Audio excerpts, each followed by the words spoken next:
Yeah, let the big dog hunt. Hello again, everybody. Welcome to another episode of the Philly Pulse, your city sports beat. I'm your host, Joe Stazak, along with my two co-hosts, Sean Lochter and Micah Ward. How you doing, fellas? Fantabulous. You sounded. Can we get the energy up a little bit? Oh, No, I'm ready to go, man. Should we try hey, that hey, again? I this mean, is I my usually I usually tone down the this isn't obnoxious, or I live. We try could try that to. again. All right, we does all my right? microphone look good? It's going Does to be my good. microphone look good? Move it a Do I little bit more sound in good? front of your face, and it'll be better. No, Locker's all about appearances. He just wants to All look I'm right, cool with just his without microphone. further ado, we do have a special guest. He's been waiting around while we've been kibitzing for like 15 minutes off the air. He's Matt Lombardo. He's got Mr. Substack. He's also one of the senior writers at Gridiron Heroics, senior writer for he was senior writer for Heavy. He just is basically an NFL senior writer, covers all the teams. And let's bring him in. He was also my partner at 97.5 The Fanatic for many, many years. He's coming on right now to lend some insights to what's going on in the NFL as we head to some more meetings in late May. I think the 21st. We'll be talking more about the tush push. I have a story coming out on that later tonight. As we're still trying to get Lumbo in, waiting. connecting the audio. Joe, you And probably pushed the wrong button. no, I just put, there we go. There he comes. There he is. Oh, there Yo, you go. You're a little sideways. You're a a little, little there you upside down go. there, The I show bet, already right? went sideways. Nope. He One does more. that There every you time. go. Every I know. time he comes Every My on. time. man. Every Every time. time. Welcome to the show, brother. What's up, guys? Thanks How for having you me doing, back. man? What's happening, man? Good. You look good, brother. You look good. Still wearing that Super Bowl 57 shirt, huh? It still kills me every time I see him wearing that shirt. Which one is this? I think this is 52. I think Oh, this is it? was, yeah, this I is from never. Minnesota. Football looks to me like a 10, all right, or a Is 5. that officially an Eagles throwback Super Bowl? We're actually talking about having throwback Super Bowls. This is That, great. isn't that funny? Yeah. Uh, Good stuff, man. How you doing, bro? So, I try to get something from all the Super Bowls I've covered. Like we got the pennant from all five up there. very So nice. yeah, nice. That's your six command actually. center during the Matt, postseason, I'm right? digging that TV setup you got, man. You like that? Oh, You yeah. should see his command Yeah. center on Sundays during the season. He's got all Three kinds of games at games once, man. on. Do Good you have stuff, three man. cable Well, boxes for that? No, they're smart TVs. So I Oh, stream. I got you. I have YouTube TV, so I have Sunday tickets. So I've got like Oh, you're usually got good. Red Zone on one for the 1 o'clock window. I have Red Zone on one, and then two different games. And 4 o'clock, sometimes you get lucky, and there's only three games on the 4 o'clock window, so you boom, can boom, really boom. zero Mike in. is still on dial-up, so, I know. I you know. know.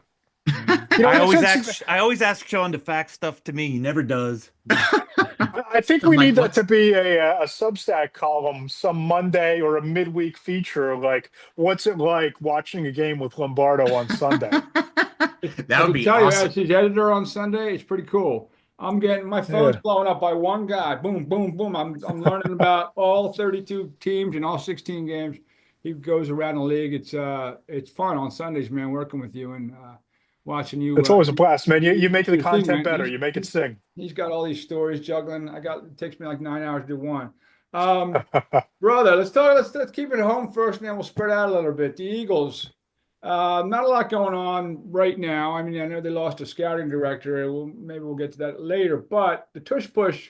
I don't know if you saw Mike Florio with Rich Eisen the other day. PFF's Mike Florio. He talked about people. I don't think do people know how shady it is by the league a little bit that they actually these proposals, the league kind of gives them to teams and then says, yeah, you take this, make it look like you're against the tush push or you want the resheetings they gave to the Lions. And that's what it kind of looks like. Basically, the gist of it was, if the league wants something, they'll get it done. And it looks like Roger Goodell, instead of shelving the whole Packers thing because of the intricacies of it has to be a delay or wait a second after the ball is handed off. The way the Packers wrote it up, they just pushed it another month and said, well, let's revisit it, and then maybe we'll get rid of just the pushing altogether. What do you think of the process? What are your thoughts on the process? Rich McKay from the Falcons has been doing it for a while. Do you think they need to change kind of the chair of the rules committee once in a while? Yeah, I'm not sure about the inner workings of who should be chairing the competition committee and all those sort of things, but I do find it interesting that when they couldn't get a consensus at one round of meetings on this rule in particular, that they would give the Packers the opportunity to rewrite the proposal and open it up again in about a week or two's time from now. And what's going to be really interesting is that I don't have the numbers in front of me. I wasn't sure we were going to be going here tonight, but the actual impact of the tush push by the Philadelphia Eagles, the success rate juxtaposed against a traditional quarterback sneak, the quarterback sneak that all 32 teams across the league run, it isn't that significant. The Eagles aren't getting a significant benefit from the tush push compared to just running the quarterback sneak. Now, the push certainly helps, but I think that what gives the Eagles the opportunity to be so successful year in and year out running this is they have a dominant center. They have a quarterback who, with the very low center of gravity, a lot of lower body strength in Jalen Hurts, that can really leverage himself in that pile. That if you take the push element away, I'm not so sure that this still isn't, if the number at the top of my head is an 83% hit rate, Pretty good. I don't know if they're still going to hit at 80 to 81% even without the push. So I think that this ruling, if they do wind up outlawing and banning the tush push, that it's going to take away innovation from the league, which is disappointing, whether it's an Eagles play or a Dallas Cowboys play or a Buffalo Bills play. It doesn't really matter, in my opinion. It's which team came up with it, which team ran it as efficiently as they have. But I don't think, from just a strictly Philadelphia Eagles standpoint, that banning the tush push is going to significantly change what they do offensively. I'd still hazard a guess that Nick Sirianni is going to go for it on 4th and 1, 4th and inches, 4th and 2, pretty frequently with or without the push element of this. I mean, it's just not sexy. Roger doesn't want it. It doesn't seem like it's a sexy play to the NFL. He doesn't like the look of it. No, not at all. And Matt, to your point, the Eagles practice it as well, and they perfected it. And right. And my just, point all along has been, Sean, if there is a health and safety component to this, if there is injury data that says that defensive players get injured X amount percentage higher on the tush push than a regular QB sneak, if an offensive lineman or a quarterback gets injured exponentially more often on a tush push versus a quarterback sneak, present the data and make it public so that even if the teams have that data, that the fans would understand the backlash. But my understanding is that there isn't that significant injury risk, don't and that's have it, kind of a man. cover. They don't Not at all. have it. Doesn't exist. I mean, the only people that got hurt were the Giants, and that's just laughable. or Jones on the Chiefs. I mean, he Yeah. lined up sideways. What do you expect? So, Right. I mean, There's a reason people don't do that. no, not at all. I mean, yeah. I guess the one thing that I'm so excited is there's this huge debate about Jahad Campbell's number 30 choice this week. I mean, it feels good to be sitting pretty if that's all we're talking about this week. Yeah, for sure. And I'm a guy who's always kind of tried to stay above the number debate game, because at the end of the day, it's a jersey number, right? I know there are certain reporters and talk radio hosts in that city that have built entire careers around things such as jersey numbers. I try not to get down in the muck and the mire, and that's coming from a kid who wore number 46 as a tight end in youth ball. So Todd Christensen. Not a sexy number. no, Todd not at all. Christensen did it. So Matt, I haven't talked to you since the playoffs. I mean, Edwards with 46. Sorry. no, that's fine. That's fine, Joe. Numbers. See, you got pulled in. Did, damn it. So Matt, who surprised you this playoffs leading up to the Super Bowl, where you just look back at this total run and just be like, I mean, subtract the big boys, subtract Saquon, subtract Jalen. Who was that one person where you look back and you're like, wow, huge impact throughout the playoffs? Yeah, I'm going to go slightly different direction here. I'm going to give myself a slight pat on the back. I'm not known to do such things, but going into last year's draft, I did have Cooper DeJean as my number 1 rated defensive player going into that draft. And of course, he has the pick 6 that really took the air out of the balloon for the Kansas City Chiefs in that Super Bowl, was a real catalyst for what they did there. And I think that when you look at other individual performances, thinking back, Reed Blankenship emerged in a way that I thought he elevated his game in the postseason even higher than what we saw out of him in the regular season. And Josh Sweat. I mean, here's a guy who made a legitimate case, a legitimate argument to be the Super Bowl MVP with that performance against Kansas City, made himself some serious coin in free agency on the back of that performance. But, by and large, guys, that playoff run was forged by Saquon Barkley and the big runs against the Washington Commanders in the NFC title game. It was forged by Saquon Barkley in the playoff win over the Los Angeles Rams to put that game on ice in the snow. It was forged by Jalen Hurts. It was forged by A.J. Brown rising to the occasion. It was the superstars that powered that Eagles team. The depth players, I think, obviously rose to the occasion. But the reason why you have to be so optimistic if you're an Eagles fan moving forward is that core is still in place on offense, and a lot of the key pieces on defense are back, and they're all young and all ascending. So Matty, they're all. Go ahead, Joe. I'm sorry. No, go ahead. Sorry, I was going to say, Matty, looked like for a long time the rumor mill was swirling around Goddard and the trade rumors for him, and he was still here come dead draft day. Dallas Goddard was, and they didn't move him, and they didn't draft anyone on draft day. So why was there so much talk about moving him? He has a year left. I think he would be pretty fiscally sound to at least let him play for that last year before they, have to do something with him, and then maybe, recycle or draft another guy or have another guy coming through the ranks, and, kind of like the whole Ertz left and then Goddard and maybe the next one. I don't think Cal Cotrell is the guy who's going to fill either of their shoes, but what's the deal with the tight end situation? I think a lot of that was pre-draft speculation, informed speculation on my part. When you start to look at the guys like Elijah Arroyo, Ferguson out of Oregon, there were a lot of really dynamic pass-catching tight ends that the Eagles could have selected in round 2 or round 3. And, Dallas Goedert, he's going to become expensive at some point. This is the last year of his rookie deal. And I think that a lot of the decisions the Eagles made, trading away C.J. Gardner-Johnson, allowing Mekhi Becton to walk. A lot of those decisions were made with an eye towards the future.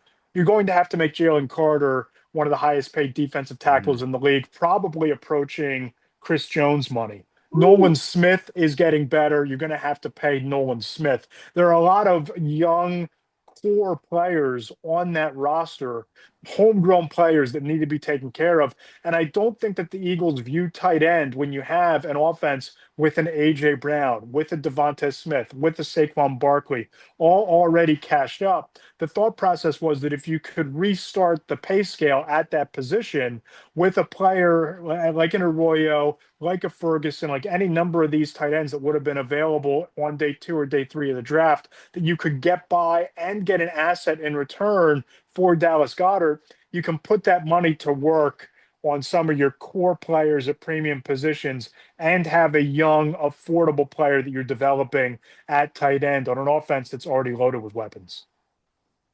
And at 11 million to me, if you're trying to run it back, what were you going to get for him in trade over the week of the draft weekend? 5, Not maybe. much. I mean, to Yeah. me, he's worth more to your team. Now, Right. kind of to your point, Matt, when you talk about bringing in someone else, I've felt since they drafted him, this guy is so good and so athletic. They don't really use him a lot. Now, granted, there's one football. Yeah, you got to share. Hurts, Saquon, AJ, Devontae, we're running out of footballs now. I get it. But when they need him, I mean, that Saints game, what do you have, 10 for 170, something like that, Matt? Am I close? So, yeah, He something made like the that, if catch I and remember. saved Yep. the game there late. I know the guys collided with each other, but on that mesh play, he ran down the sideline. That was the ball game. The Yeah, for Packers sure. game you're talking about. You're The talking about Saints Packers game playoff game? the Saints game down in New Orleans in the regular season, right? Where they were Oh, behind, right? Is because that the when game I you're think talking of about, Joe? That's what when I'm I think talking of about. him, The last to get him down there for Saquon to punch it in. yes. It was Because I'm thinking done. of the He got the ball down. I've never seen. I thought outside of Jalen Hurts, he was the best player on the field in Super Bowl 57. I know Patrick Mahomes is going to get all the bells and whistles. He was phenomenal. Played great in the Super Bowl this year. He comes up in big games. The problem with him, knock on him, is that he misses about 4 games a year. So he's This is still on about the 4 roster. games a year, and you'll have 1 or 2 clutch moments like that, but you also have a lot of moments where Dallas Goedert isn't involved in those moments. Right. Mhm. So he's still on the roster. So I think that's he has more value to you now at 11 Absolutely. million. I totally agree with And that. you know what? And Matt, you can comment on this too. he wasn't the only tight end that was up because my first thought is the Colts need a tight end. Obviously, they took Tyler Warren, and I write about them for Heavy, so I know way too much about way too minutia with that team. If Goddard's available, we have open communication. Certain teams trade better with other teams between Sirianni, Steichen. Obviously, there's connections there. Sure. I thought he'd be an easy trade for a fifth round pick that could probably, I don't even know, I'm making that up. That's probably what he would fetch. But Mark Andrews was also reportedly, I don't know if he was openly on the block, but when they talk to Ravens, people are like, well, we'll see. That means he's available. Pick up your phone. And Kyle Pitts for Right. Atlanta. I So thought Kyle Pitts would be more apt to be traded here, but yes, you're right. Absolutely. there seemed to be veteran tight ends for those that wanted them, and it doesn't seem like anybody wanted them. Yeah, the problem was it was such a deep tight end class. I mean, you had 4, 5, 6, 7 tight ends. I mean, you mentioned Tyler Warren. Colston Loveland was the first tight end off the Yep. board. It was a very deep tight end class. So I think that the teams that needed tight ends knew that they didn't need to trade an asset to bring in a Dallas Goedert or bring in a Kyle Pitts, that they could get their guy through the NFL draft because this was again, you have 4, 5, 6, 7 guys that are legitimate pass catching tight ends because of the way that position is used in college football today. Not necessarily as much as an inline blocker in the running game, but someone that you're going to line up in the slot, that you're going to move around, that you're going to target in the passing game. That the trade value for a Dallas Goedert with that $11 million price tag for one more year, it just wasn't advantageous when you could take a guy in round 3 that's probably going to start for you and catch 50 balls.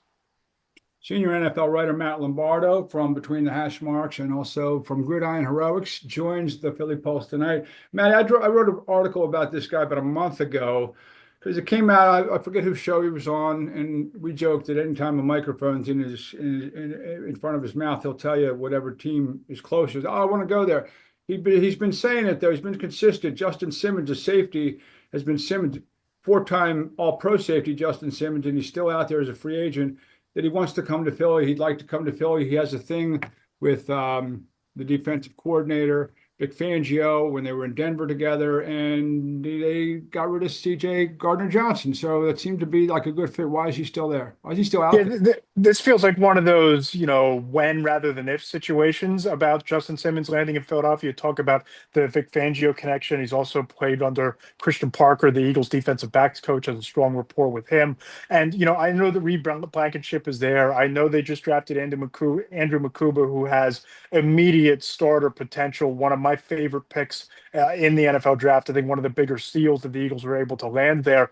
But this is a really young secondary. You're talking about starting a second-year corner in Quinyon Mitchell, played at a really high level. Second-year corner in Cooper DeJean, played at a really high level. But you don't have that strong veteran leadership voice. I know they have Sidney Brown back there, who they really like. But when you talk about bringing in a safety, you can move around, play a couple of different positions, be that coach on the field, be that veteran presence. Simmons seems like an ideal fit. And when you start to get through that first and second wave of free agency guys, once it falls off where these signings don't factor into the compensatory draft formulas, sometimes veterans just don't want to go to OTAs. Sometimes these guys just don't Mm-hmm. want to Mm-hmm. go through the spring and go to mini camps and, go to these facilities from the middle of May through the end of June. Right. They'd rather just show up in training camp. Even then, if they could skip Right. training They camp, could they'd skip do training it. camp. And some guys do. You know Yeah. what I mean? God bless them if they can get that deal. I do think this winds up happening because if there was a strong market for Justin Simmons, if he was going to be a top of the depth chart type of player, immediate starter somewhere, he probably jumps at that opportunity. The Eagles have the cap space, they have the need, they have the opening. Wouldn't surprise me in the least, especially given his connections to the coaching staff, that he winds up in Philly. Is that your boldest prediction for the Eagles offseason for the rest of it? I just don't know, Sean, what other moves there are to make, right? Exactly, Because when you right? look at, the offensive line, they have their 2 deep depth chart pretty much set there. You're not going to go and add another wide receiver. You bring in A.J. Dillon, and you're not going to go get a backup running back. It just seems like if there's one more move to make, that would be the move because it's the one spot where you can look at and say, this is one of the deepest rosters in the league. It's one of the most talented defenses in the league. Safety, though, you might need a proven commodity because as much as Reed Blankenship came up big in some big moments a year ago, I don't necessarily view him as one of those top flight safeties in the league. Justin Simmons would check that box in a lot of ways. So the Well, if moves it's not thus Bayardol far. again. Yeah, right. So the moves thus far. What obviously we were all shocked with, CJGJ. We knew there were some cuts. I think, Howie warned us before where it's going to be a little bit different towards the end. You might see some moves. I mean, what do you think so far?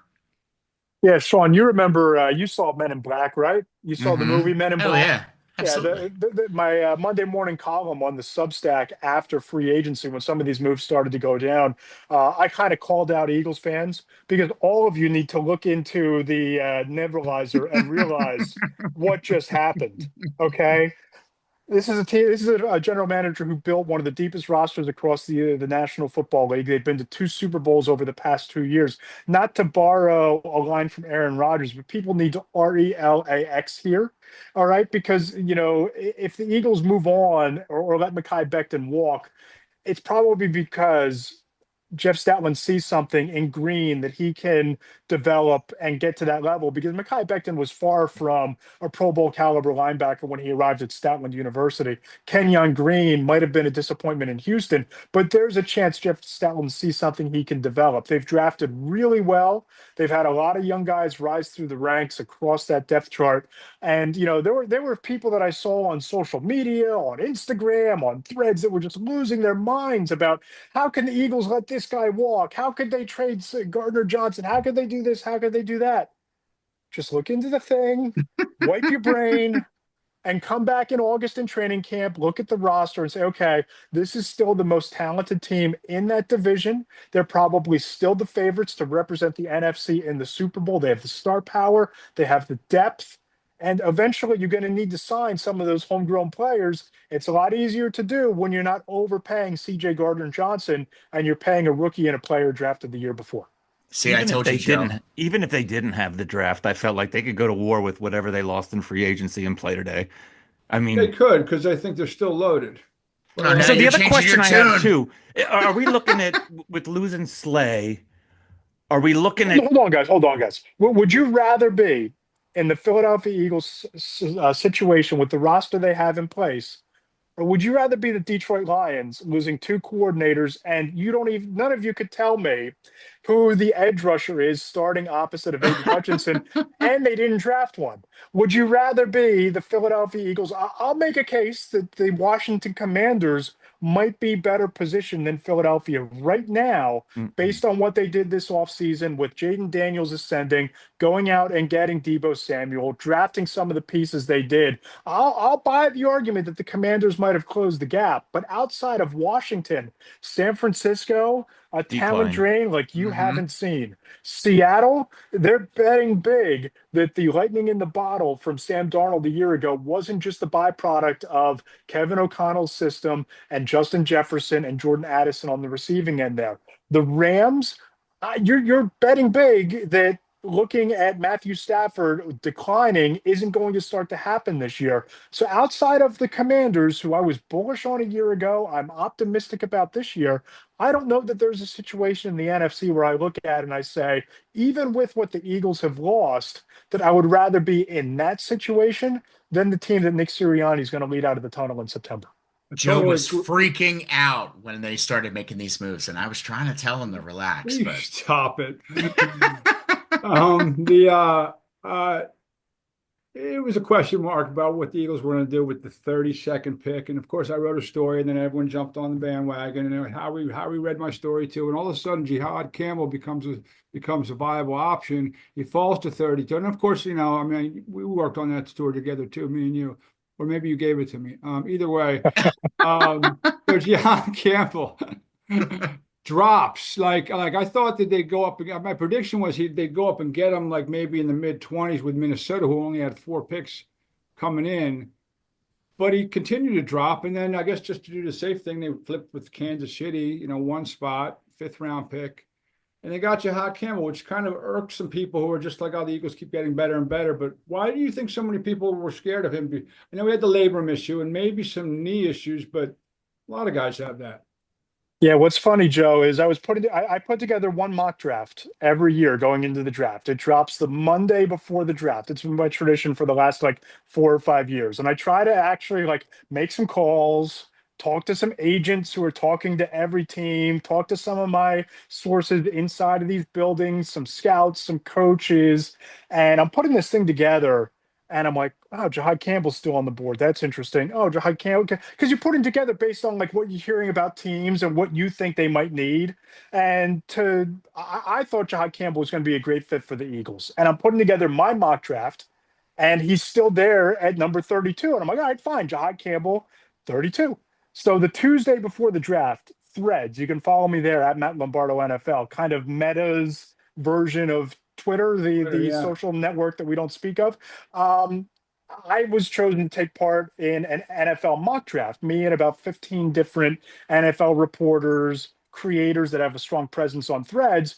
I was given three teams to draft for. It was the um, Las Vegas Raiders, it was the Chicago Bears, and it was the Philadelphia Eagles. And I'm sitting there waiting for pick 32 to come around.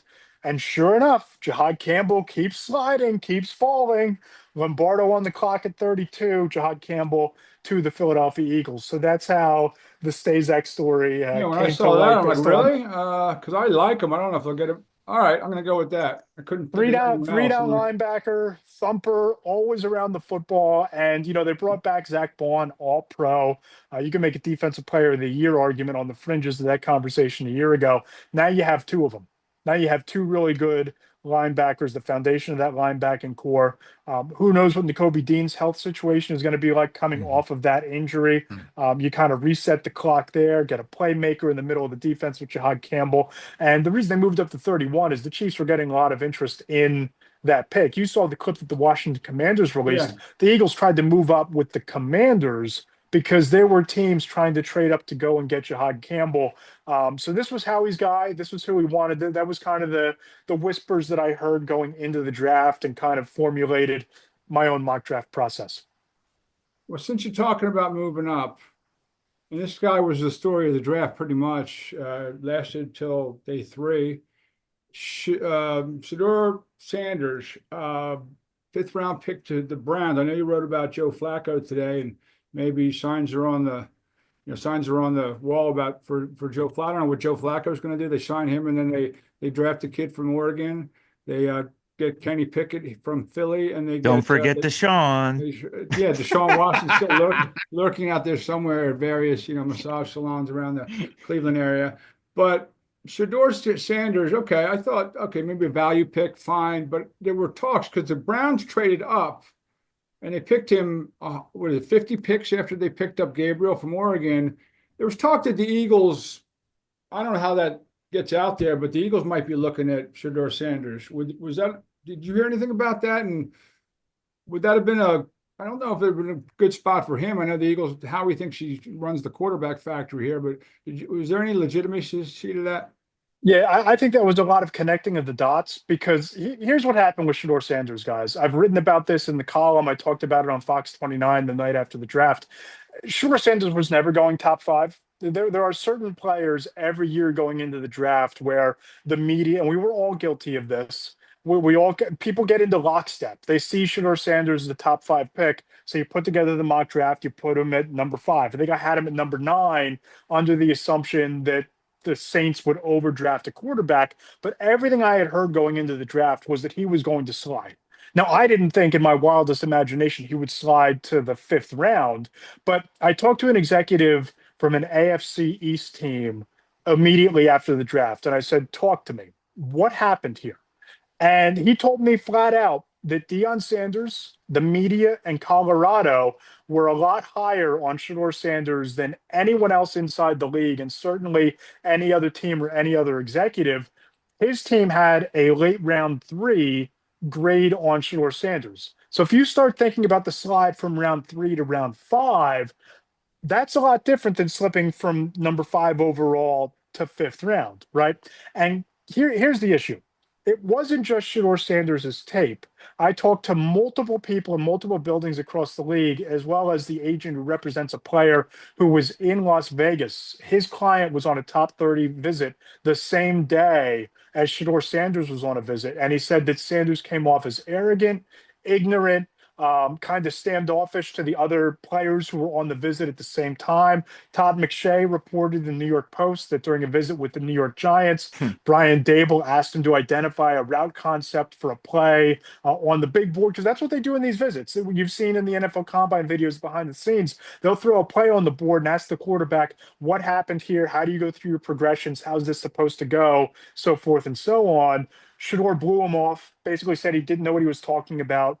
The Giants took him off their board at that point. The Giants are a team that flew to Colorado twice. They're a team that put him through a private workout. They were in until that visit. The Raiders moved him off their board after their top 30 visit. So when you start to hear all this, right, you start to hear about all the issues. It comes down to, okay, this is now going to be a backup quarterback, not a starting quarterback. This is now going to need to be a situation, ideally, where you have a strong, established veteran quarterback who there's no risk that Shedeur Sanders is going to rock the boat. You have a strong leadership voice in your locker room where they're not going to be distracted by people asking the Shedeur Sanders questions. They're going to be able to handle the media circus on the first day of OTAs, first day of training camp and onward. And then it becomes just background noise. That's where the conversation with the Eagles came in. We know they drafted a quarterback. They took McCord late. They were in on Shedeur Sanders just based on having the infrastructure to support that storyline that was going to bubble up. And oh, by the way, yeah, there's some value there, because let's say that he's the Shedeur Sanders that a lot of people saw on tape, that a lot of media analysts saw and thought were a top 5 pick. Now you've taken a top 10 prospect with a 5th round selection, so you get incredible value there. So I do think if he was on the board, I do think there's a very good chance he would have been putting on an Eagles hat on draft weekend. Well, let me ask you this, Matt, because I was talking with a friend of mine who's been around the league for years, was in the league for a while. And I had the thought of, because the Raiders had 2 third-round picks back to back at the end of the third, didn't sniff them. And I thought, boy, I know Brady's got more influence than the average minority NFL owner. If the Raiders have half a brain, he will, because whatever they're doing is not working. They've won 2 games. I'm sorry, had 2 winning seasons in the last 20 years. That's terrible. And so I was like, I wonder if Brady said, don't do it. And in talking to my friend, he goes, wow, you know what? Now that I think about it, Dion had Brady work out with Shedeur, I guess, some point in the offseason. He's like, if that didn't go well, he's like, you might be exactly right. Maybe, and I don't know this. I was totally speculating. But if he had a good workout with Brady, wouldn't he have been like, find a way to get this guy? Especially with 2 late thirds at that point. Do you think Brady had any influence as to whether or not they were going to draft him? It's possible, but I can just tell you, Micah, that visit was a disaster. They all were, Matt. And you have these visits for a reason. But here's the thing. Whether they all were or they all weren't, each one of them happens in a vacuum, right? Yeah. What happens in Las Vegas, they don't care about what happens in Buffalo. They don't care about what happens in New York. If they can relate to the kid, if they like the kid, if Tom Brady thought he owned the workout, maybe you overlook some of those things. I'm just telling you from my conversations, from what I told. Well, they don't share that information. After that visit, Shedeur was off the board. No, he was not on their board. The general consensus seemed to be that he had an attitude of, I'm interviewing you. I mean, that's a very, very different dynamic on these pre-draft visits. And also, for sure. The fact that he didn't have an agent could have said, this is what people are saying. He could have prepared him. He never left his dad's bubble. Right. No, that's a great point too. And also, he didn't have anybody. Although his dad kind of did the same thing. They're picking when? 7th? You better not be talking to me. I'm going to last to the 7th. Yeah, he would do that. He did that to the Giants in 89. But man, let me ask you this, because I get it. Kid's got a bad, maybe an attitude, or he's too, maybe he shows up like Brian Bosworth or whoever.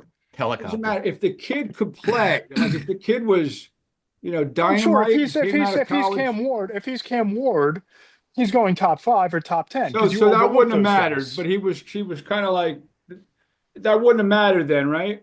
I spoke to an executive 2 months before the draft to ask him, and we probably worked on this story, you and I. Tell me about the quarterbacks in the draft. What should people expect? Did, yeah. one quarterback, and maybe Cam Ward is a franchise guy.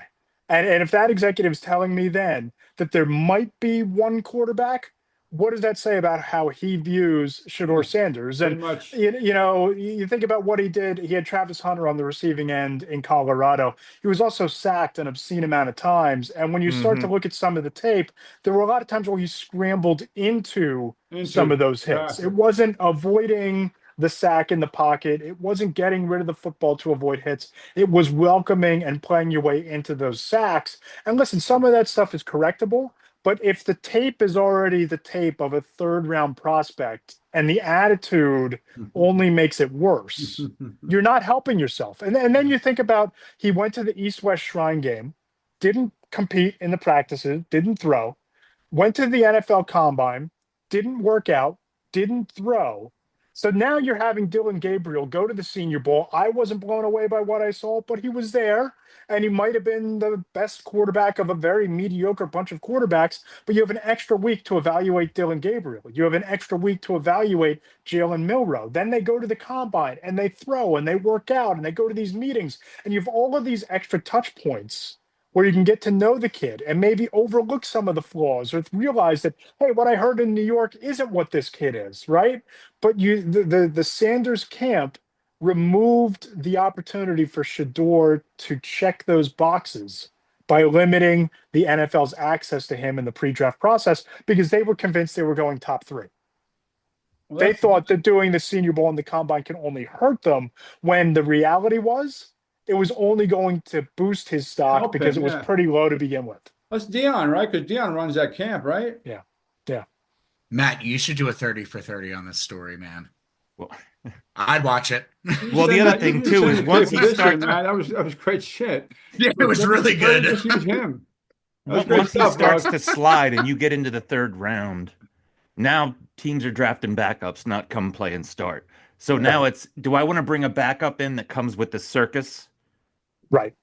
I think the And Eagles could that's absorb that better than other right. franchises. And that's why teams like the Eagles were in play. That's why, I started to suggest that maybe Kansas City or Baltimore even could be in play because, Lamar Jackson isn't going anywhere. That franchise has had a history of rogue actors, right? The Bills, Josh Allen isn't going anywhere. You start to think about teams that have the infrastructure and the established quarterbacks. Only so many teams check those boxes. I don't think the Cleveland Browns do. And I think that by taking both Shador Sanders and Dylan Gabriel, you've now limited the first team reps with Joe Flacco and Kenny Pickett if you're going to have some sort of competition.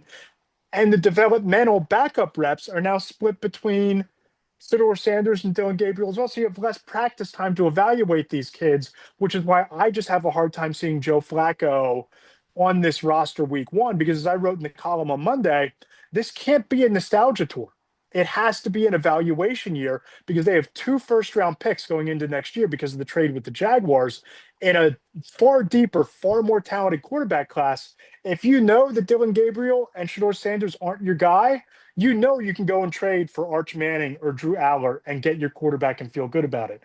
But if you don't know, what do you do? Well, you're stuck in Cleveland Browns quarterback hell forever.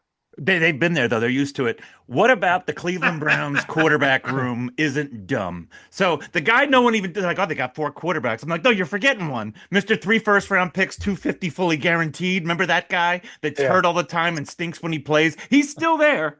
You got 5 quarterbacks. Now I'm not a huge college football person. I'll say that off the bat. But people I saw, are you on Blue Sky, Matt? The people I I was am. talking Yeah. to on Blue Sky, I'll follow you. Um, some people that watched Oregon, they're like, I can't believe he even got drafted. I didn't watch. I don't know. Is this guy? I don't know. They know more than I do. And then you got the 5th round media circus, arrogant guy. And Joe Flacco is 54 this year, I think he is. And Kenny Pickett, who's trying to prove he can. Kenny Pickett's not bad. He's okay, but he is what he is. It's such a Browns situation, and they're in this situation like they are all the time. You're talking about trade up to get. They could be drafting 1 overall. Yeah.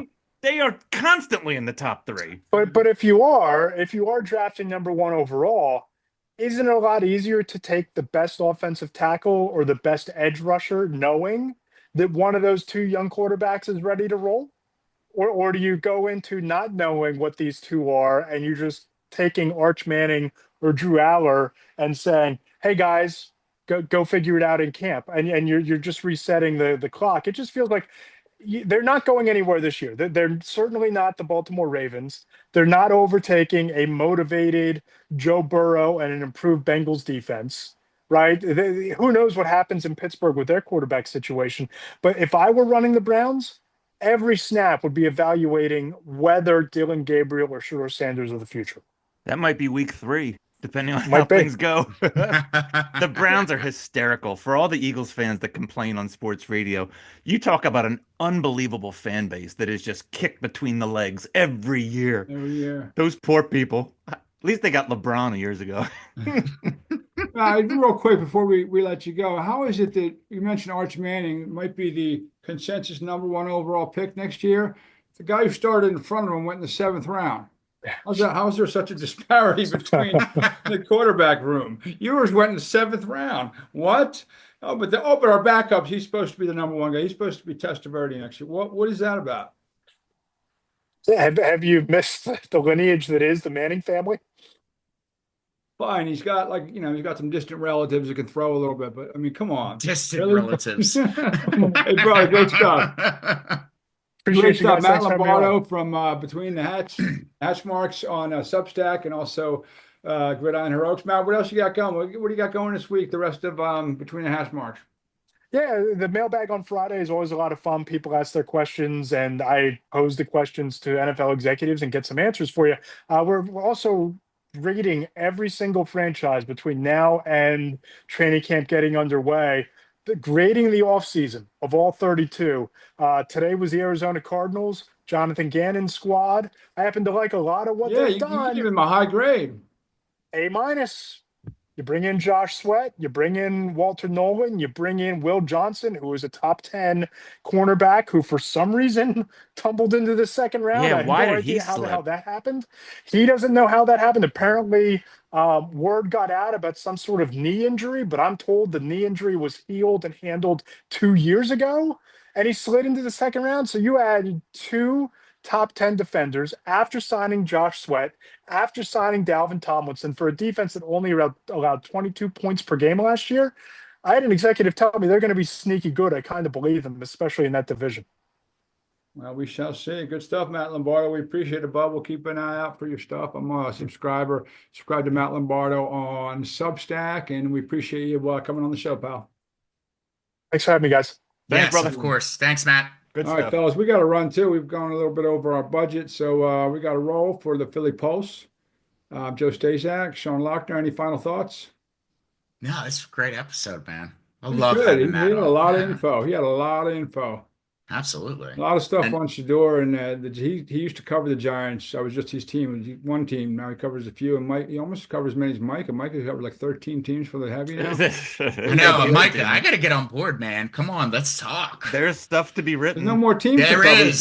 He's got them all. No, I still have multiple people in my section, and yeah, whatever. Well, I'm getting all my work together for my first interview, so fingers crossed. Good. Well, we're gonna work. That's tomorrow night, right? We'll chat about that. Absolutely, All absolutely. right. Well, good stuff, fellas. We got to run. We'll see you next week. And Micah, I'll talk to you also this week. And I'll be back next Tuesday. So we'll rock and roll. I might be in a hospital room, or I might be back home Tuesday. Well, bring your Joe. laptop, stays Damn right. I will bring my laptop, but I'm supposed to be home Tuesday, so hopefully I'll be doing it from here. We Hey, don't do excuses here. Yeah, not at all. Prayers. Okay, Thanks, bud, guys. you're gonna get through Appreciate it, it. man. Thanks, Absolutely. guys. Thanks for watching, everyone, for the Philly Pulse. I'm Joe Stazak saying good night. We'll see you next week.